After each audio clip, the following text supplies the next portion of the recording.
So just 2 days ago, the NBA announced their All-Star starters. That's obviously a pretty big deal. Everyone loves the All-Star game. It's bare fun, but they are soon going to be announcing the rest of the All-Star roster, and that has led me to make this video where I will be discussing all the Western Conference All-Stars, like predicting who they will be outside of the starters, of course. I've already made my Eastern Conference video, so if you're interested, go check that out. But before we get into the video, I ask you to drop a like on this video as it does help my channel grow. Subscribe to my channel if you want daily NBA content. Also, if you want to help me reach my goal of 3,000 subscribers. Also, drop a comment on this video as I do respond to all of my comments. And play that intro.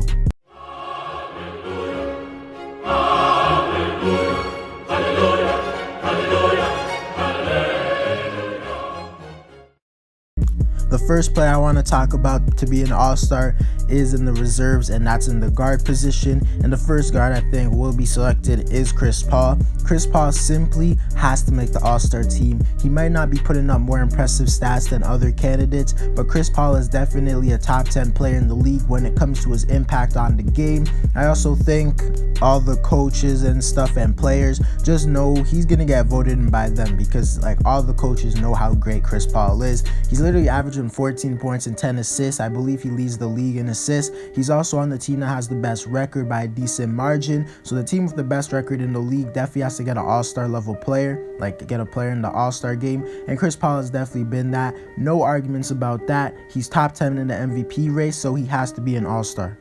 The second All-Star I want to talk about is at the guard position as well, and it's the second guard, and it's actually Chris Paul's teammate in Devin Booker. You might be wondering why the Suns have 2 All-Stars, but they literally have the best record in the league, so they definitely deserve to have 2 All-Stars in the game, especially when their 2 best players have actually been All-Star level players. We're not just giving them All-Stars because they're the best. Also, Booker has low-key been underrated this season. He's having one of the better seasons of his career. He's putting up All-Star numbers. He's averaging 25 points, 5 rebounds, shooting 44% from the field and 37% from 3. Definitely All-Star numbers. He definitely deserves to be an All-Star. I saw a lot of people saying how Devin Booker should have been a starter. I definitely think he should be starting over Andrew Wiggins, but the only problem is Devin Booker is not a forward, so we didn't make it. But that just proves the All-Star game shouldn't be based on stuff like positions and stuff. It should just be the best 12 players from each conference, but that's a discussion for another day. Devin Booker is an All-Star. The next guy I want to talk about is at the forward spot, and at the forward spot I think the guy who has to make it is Luka Doncic. I know a lot of people categorize Luka as like a guard, but the NBA website has him as a forward, so I'm going to put him as a forward. Luka, as we all know, should be an All-Star. He probably should have been a starter over Andrew Wiggins, for being honest, because if he could be a forward, he definitely should be over Andrew Wiggins, because he's just way better than Andrew Wiggins. They're not even on the same level. But regardless, he's definitely an All-Star. He's a superstar. He's a top 10 player in the league. When you look at his stats, you could tell he's an elite player, averaging 25 points, 9 rebounds, and 9 assists, shooting 43% from the field. He's also leading a Maverick squad that isn't even that talented to a top 5 record in the Western Conference. He's definitely an All-Star. This isn't even a debate. The next forward I want to talk about is KarlAnthony Towns, who is a guy who I think should definitely be an All-Star, as he's a top 3 center in the league.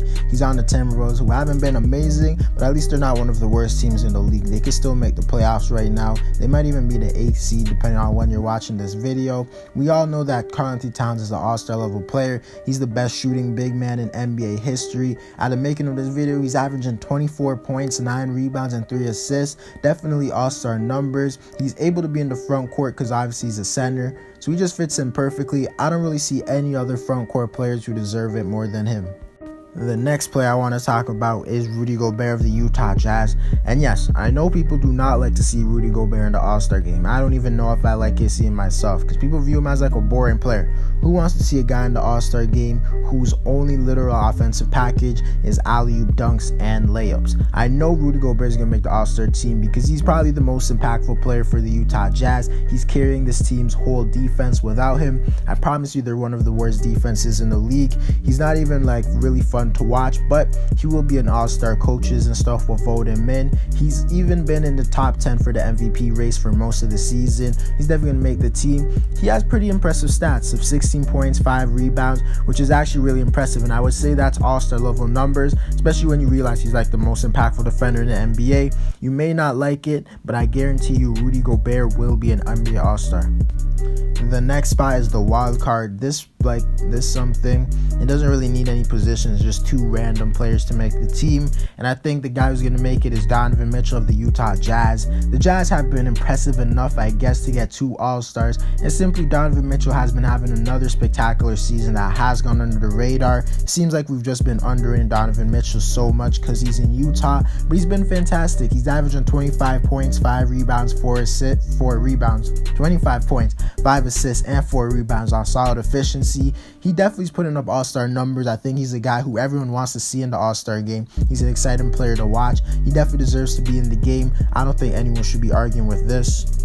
And the second wildcard player and the final guy who I think is going to make the All-Star team is, before I say who it is, I just want to say it took me a long time to decide whether or not he should be an All-Star, but I'm going to give it to the Spurs guard and Dejounte Murray. Dejounte Murray has been absolutely fantastic this season. He's definitely improved his all-around game. He's one of the best guard defenders in the league, and just because he's on the Spurs, he doesn't really get the credit for what he deserves, because he's definitely an All-Star level player. He could be a building piece towards their future. If I'm being honest, the other guys who I consider replacing him with is Anthony Edwards or Shai Gilgeous-Alexander. To be honest, the reason I put Dejounte over both of those guys is because his stats are simply more impressive than both of them, even though he might not be averaging as much points. And you also have to realize that Dejounte is one of the best defenders in the league at his position, whereas both of those guys are average at best. So Dejounte is affecting both sides of the floor, so I simply think he's a better player, and he's been a better player this season. He's really underrated, and I hope he makes the All-Star team.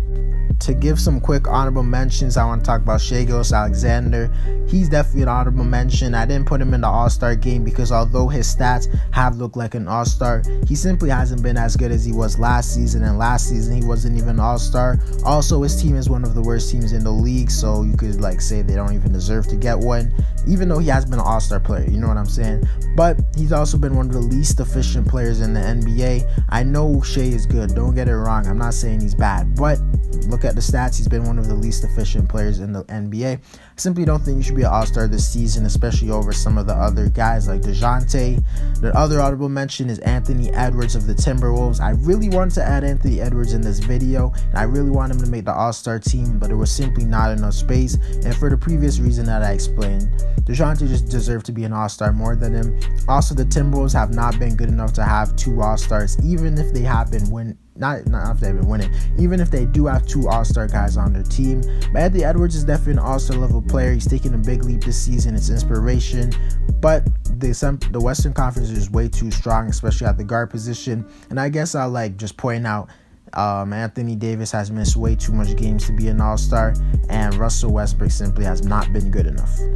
Anyways, guys, that's it for the video. Let me know whether or not you think you agree with my All-Star team selections. Drop a like on this video to help my channel grow. Subscribe to my channel if you want daily NBA content. Also, if you want to reach my goal of 3,000 subscribers. Also, drop a comment on this video as I do respond to all of my comments. And play that intro.